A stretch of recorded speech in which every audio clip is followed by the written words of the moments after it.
Пайгамбарыбыз саллаллаху алейхи ва саллям өтө өкүнүү менен бир хадисте айтат. Бул хадисти укканда ар бир инсан өзүнүн жашоосуна көңүл буруусу керек. Билесиздерби?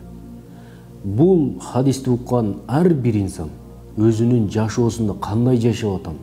Ошол пайгамбарыбыздын айткан хадисиндеги адамдардан болуп калбаймынбы? Деп мына ушул суроону өзүнө бериши керек. Ал кайсыл хадис билесизби? Пайгамбарыбыз саллаллаху алейхи ва саллям өзүнүн куттуу хадисинде мындай дейт: көңүл буруңуз, жакшылап угуңуз. لا يأتين على الناس زمان لا يبالي المرء بما أخذ المال أمن حلال أم من حرام. Бул Бухариде келет. Жакшылап көңүл буруңуз. Мына ушундай бир заман келет, адам өзүнүн кирешесин адал же арам экенин билбей калат. Же ошол адал же арам экенин карабай калат. Адалдан болсо дагы жейт, арамдан болсо дагы жейт. Кандай болсо дагы жей турган нерсеби жеш керек деп жей берет.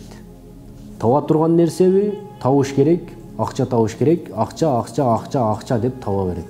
А бирок адалбы, адал эмеспи, ага көңүл бурбайт.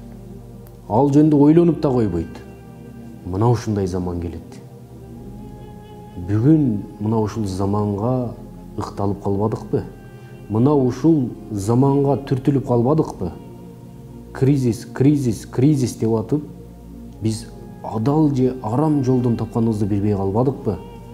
Ушул пайгамбарыбыз өкүнүп, менин үммөтүмдөн мына ушундай бир заман келип калбасын, мына ушундай заман келип калат деп өкүнүү менен айткан доорго ушул заманга биз жашап калбадыкпы? Ушул пайгамбарыбыздын айткан хадисине биз туш келип калбадыкпы?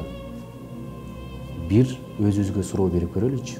Сиздин тапкан оокатыңыз адалбы же адал эмеспи?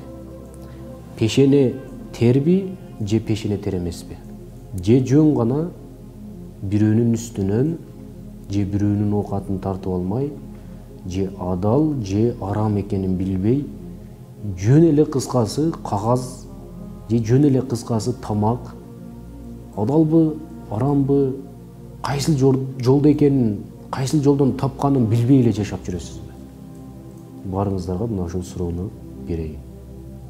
Ассаламу алейкум ва рахматуллахи ва баракатух.